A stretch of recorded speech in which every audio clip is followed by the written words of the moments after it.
This channel does not promote any violent, harmful, or illegal activities. All content provided by this channel is meant for an educational purpose only.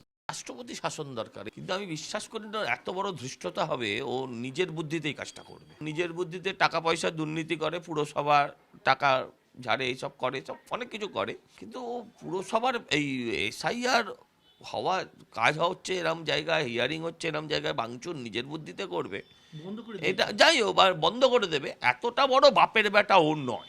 এটা নির্বাচন কমিশনকে বুঝতে হবে যে প্রথম রাত্রে বেড়াল মারবে না 15 দিন পরে গিয়ে তুমি ডাকবে, সেন্ট্রাল ফোর্স ডাকবে, সেটা নির্বাচন কমিশনকে বলতে হবে। মানুষ ভাবতে শুরু করছে নির্বাচন কমিশনের ওপর যদি এই ধরনের আক্রমণ হয়, তাহলে এই নির্বাচন কমিশন কেমন করে সুষ্ঠু নির্বাচন করবেন, এটা কিন্তু মানুষ ভাবছে। ওষুধটা একদম গোড়ায় গিয়ে দিতে হবে। না, জমি কে কারে ছাড়ে, জমি তো ছাড়ার কথা বলছে না, জমি থেকে উৎখাত করতে হয়। ঠিক যেরমভাবে এসআইআর সময়কালে যেভাবে আমরা দেখলাম পলায়নকারী অনুপ্রবেশকারীদের, এ রাজ্যের সরকারেরও সেরকমভাবে। কিন্তু প্রশ্ন হচ্ছে দুর্গাঙ্গনটা হচ্ছে কোথায় শেষ অবধি? দুর্গাঙ্গনটা শেষ অবধি শিলান্যাস তো করবেন, শিলাদি কে বলেছিলেন না বলেছিলেন তার মধ্যে আমি যাচ্ছি না, কিন্তু হচ্ছেটা কোথায় মানুষ সেটা তো জানতে চাইছে। নির্বাচন কমিশনটা তো আর অভিষেক বন্দ্যোপাধ্যায়ের বাপের পৈতৃক সম্পত্তি নয়। হ্যাঁ, যে যার যেমন খুশি যেমন ইচ্ছে, বা গোয়া জুলাইকও নয়, যেমন খুশি সাজলাম, হ্যাঁ সেরমভাবে তো নির্বাচন কমিশন চলতে পারে না। নির্বাচন কমিশন তার সংবিধান মেনে চলে। সংবিধানে যদি ভার্চুয়াল থাকে ভার্চুয়াল হবে, সংবিধানে যদি ফিজিক্যাল থাকে ফিজিক্যাল হবে, অ্যাকচুয়াল হবে। যদি সেগুলো আপনি না মানেন তাহলে ভোটার লিস্ট থেকে নাম বাদ যাবে। এটা সহজ সরল কথা। এটা আপনার ক্ষেত্রেও যা, আমার ক্ষেত্রেও তা, এটা উত্তরপ্রদেশেও যা, পশ্চিমবঙ্গেও তা।